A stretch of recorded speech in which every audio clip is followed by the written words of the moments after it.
যে দেখে সেই পড়ে, যে অবিবাহিত ছেলে মেয়ের পড়া নিষেধ। এখন লেখক বলছেন, সফরের পূর্বে স্ত্রী মিলন হলে ছেলে ভ্যাংচা হয়,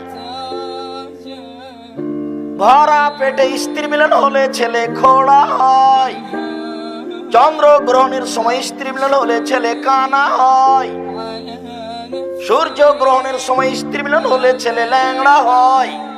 এইভাবে তিনি কয়েক পৃষ্ঠা লিখলেন। আল্লাহর কসম, একটা বাক্য সত্য নয়, সবই মিথ্যে।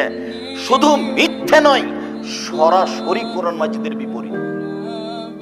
কোরআন মাজিদে আল্লাহ তাআলা বলছেন, নিসাউকুম হারফুল লাকুম ফাতু হারসাকুম আন্না শাইতুম।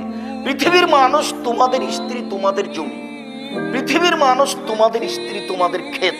তোমরা তোমাদের জমিতে আসো তোমাদের ইচ্ছা মতো, সকালেই কি, বিকালেই কি, ভরা পেটে কি, খালি পেটে কি, চন্দ্রগ্রহণ লাগলেই কি আর না লাগলেই কি। তাকে এইভাবে তিনি লিখছেন।